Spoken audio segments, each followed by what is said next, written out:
Hey guys, it's Joe, and in this video I'm going to be showing you how to create New York style compression. This is a type of parallel compression that's used to add a lot of weight and power to drums. I've seen lots of different techniques of this being used and all are a little bit different, but I'm going to combine all of them in this video and let you decide how you want to use it. As I said, this is a type of parallel compression, and if you're not sure what that is, you can watch my other video here. But really quickly, it's basically a heavily compressed version of your signal blended with the original to create a bigger sound. In Logic, we can do this by creating an aux channel and blending it to our bus, like so. Then set a compressor up on our bus and then send some signal using our dial here, and we'll get a compressed signal in parallel to our original. The compression settings are quite extreme for this. You're aiming for -15 to -20 dB of reduction, or even more. The ratios start at between 8 and 10 to 1, but it's very common for them to go higher.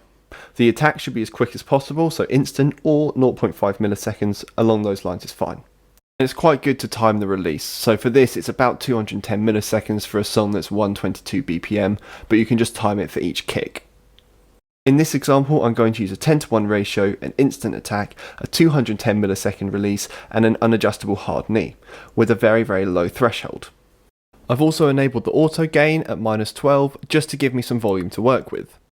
This is what the bus sounds like on its own at the moment.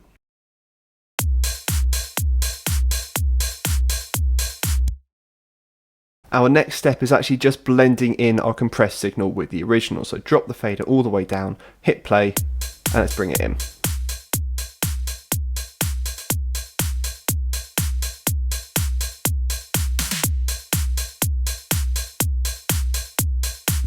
We're not getting a huge amount of our heavily compressed signal, we're just getting a nice blend between the two now. But at the moment, this is just parallel compression. To make this New York style compression, we need to use an EQ and make the channel mono. This is what I've seen some different views on. Some don't mention the mono signal, some don't mention the EQ, and some don't mention either. Honestly, when I first heard about it, I was told it was just another name for parallel compression, but they are different. The EQ on this is a high and low shelf boost. This gives the kick a lot more power and adds presence to the hi-hats and cymbals. I personally quite like using it after the compressor, but again, some say to use it before. Play with both and see what you like.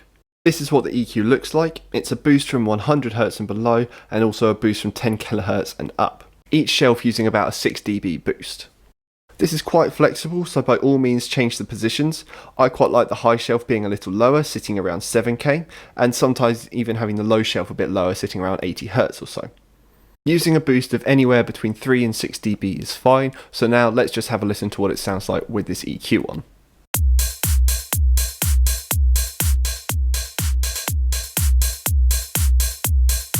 So of course on its own it may be a little bit much, but when we blend it, it's going to give a lot of weight to that kick and make the high end sound really nice and crisp.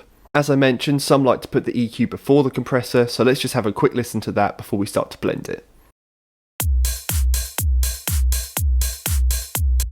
As we can hear, it sort of obliterates the kick, so we'd use a much lower signal level from the aux and probably drop the boost of the EQ too. This way round, it's applying compression to a really loud and subby kick, whereas beforehand we're putting a boost on a compressed kick to make it subbier and a bit weightier instead. I'm just going to swap these back, and then lastly we make the aux track mono, like so. This gives the parallel signal central energy. This way you retain the stereo image from panning your hi-hat, cymbals, toms and other percussion if you're using it, but you get a really strong central hit with the parallel signal. Let's have a listen with all three.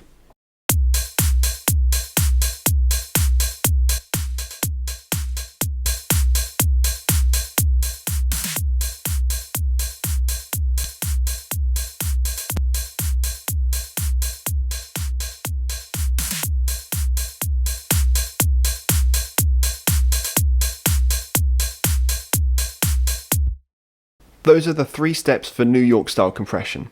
As I said, use whichever combination you would like. Use the EQ without making the channel mono, make the channel mono with no EQ, put the EQ before the compressor, use whatever works for your track. Using all 3 like this is my preference for it, so putting the compressor on, then putting the EQ on, and also having the channel in mono, I found that works in the majority of situations. I hope you found this video useful, and if you have any questions, please leave a comment or contact me via my website. Thanks a lot for watching, cheers.